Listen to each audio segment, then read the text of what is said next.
प्रिय मित्रों, भविष्य दर्शन चैनल में आपका हार्दिक स्वागत है। हम आज एकादशी व्रत के महात्म्य को जानते हैं। सभी व्रतों में एकादशी का व्रत श्रेष्ठ माना गया है।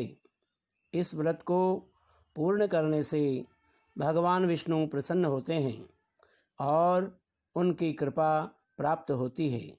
जीवन में आ रही बाधाओं से मुक्ति मिलती है, रोग दूर होते हैं, घर में सुख समृद्धि बनी रहती है और लक्ष्मी का वास होता है। इसलिए एकादशी व्रत महत्वपूर्ण है। आज हम बात करते हैं आषाढ़ कृष्ण एकादशी व्रत कथा की।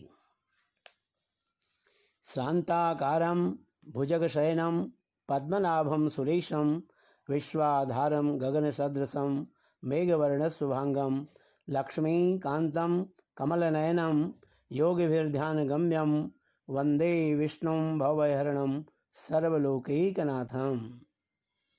युधिष्ठिर बोले कि ज्येष्ठ शुक्ल पक्ष की निर्जला एकादशी का महात्म्य मैंने सुन लिया। आषाढ़ कृष्णा एकादशी का क्या नाम है? हे मधुसूदन, कृपा करके मुझसे कहिए। तो श्री कृष्ण जी बोले कि हे राजन, व्रतों में उत्तम व्रत मैं तुमसे कहता हूँ। आषाढ़ कृष्ण पक्ष की योगिनी एकादशी का व्रत सब पापों को दूर करके भुक्ति और मुक्ति को देने वाला है। हे नृपश्रेष्ठ, यह एकादशी बड़े पापों का नाश करने वाली और संसार रूपी सागर में डूबे हुए मनुष्यों को पार लगाने वाली सनातनी है। हे नराधेव, यह योगिनी त्रिलोकी में सारांश है। पुराणों में लिखी हुई पापनाशिनी कथा का मैं वर्णन करता हूँ। अलकापुरी का राजा कुबेर शिवजी का पूजन किया करते थे।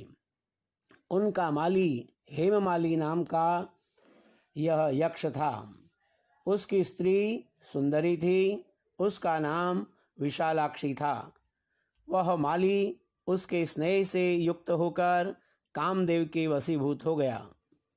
वह मानसरोवर से फूल लाकर अपनी स्त्री के प्रेम में फंसकर घर पर ही ठहर गया। फूल देने के लिए कुबेर के स्थान पर नहीं गया। कुबेर देव मंदिर में शिवजी का पूजन कर रहे थे। तो हे राजन, दोपहर बाद भी वह पुष्प लेकर नहीं प्रस्तुत हुआ। हेममाली अपने घर में स्त्री के साथ रमण कर रहा था। विलंब के कारण कुपित होकर कुबेर बोले कि हे यक्षो, दुष्ट हेममाली क्यों नहीं आया, इसका निश्चय करो। इस प्रकार बारंबार कहने लगे। यक्ष बोले, हे नृप, वह स्त्री का प्रेमी अपने घर अपनी इच्छा से स्त्री के साथ खेल रहा है। इस वचन को सुनकर कुबेर क्रोध में भर गए। शीघ्रता से हेममाली को बुलाया। देर हो जाने के कारण वह माली भी भय से व्याकुल होकर वहां आया। कुबेर को नमस्कार करके सामने खड़ा हो गया। उसको देखकर कुबेर के नेत्र क्रोध से लाल हो गए। क्रोध से होंठ फड़कने लगे और कुपित होकर कुबेर ने कहा, अरे पापी, दुष्ट, दुराचारी, तूने देवता का अपराध किया है। इसलिए तेरे शरीर में श्वेत कुष्ठ हो जाए और स्त्री से सदा वियोग रहे और इस स्थान से गिरकर नीच गति को प्राप्त हो जा। कुबेर के इस प्रकार कहने पर वह स्थान से गिर गया और श्वेत कुष्ठ से पीड़ित होकर दुखी हुआ। ऐसे भयंकर वन में गया जहां अन्न और जल नहीं मिलता था। न दिन में सुख था, न रात में नींद आती थी। छाया में शीत से और धूप में गर्मी से पीड़ित रहता था। परंतु शिवजी की पूजा के प्रभाव से उसकी स्मरण शक्ति दूर नहीं हुई। पापयुक्त होने पर भी पहले कर्म का स्मरण बना रहा। वह भ्रमण करता हुआ हिमालय पर्वत पर चला गया। वहां पर तपस्वी मार्कंडेय मुनीश्वर का दर्शन किया। हे राजन, उनकी आयु ब्रह्मा जी के 7 दिन के बराबर है। उनका आश्रम ब्रह्मा जी की सभा के समान है। वहां पर वह गया। उसने पाप किया था, इससे दूर से ही उनके चरणों में प्रणाम किया। परोपकारी मार्कंडेय मुनीश्वर ने उसको कुष्ठी देखकर उसे बुलाकर यह कहा, तुमको कुष्ठ कैसे हो गया? तुमने कौन सा बुरा काम किया? इस प्रकार मार्कंडेय के पूछने पर वह बोला कि हेममाली, मैं कुबेर का सेवक हूँ। हेममाली मेरा नाम है। हे मुने, मैं नित्य मानसरोवर से फूल लाकर शिवजी के पूजन के समय कुबेर को देता था। एक दिन मुझको देर हो गई, क्योंकि कामदेव के वशीभूत होकर मैं स्त्री के साथ विषय भोग में लग गया। हे मुने, फिर कुपित होकर कुबेर ने मुझे शाप दे दिया। मेरे शरीर में कुष्ठ हो गया और स्त्री से वियोग हो गया। अब कोई पुण्य उदय हो गया जिससे मैं आपके समीप आ गया। सज्जनों का चित्त स्वाभाविक परोपकारी होता है, इसलिए हे मुनिश्रेष्ठ, मुझ पापी को उपदेश दीजिए।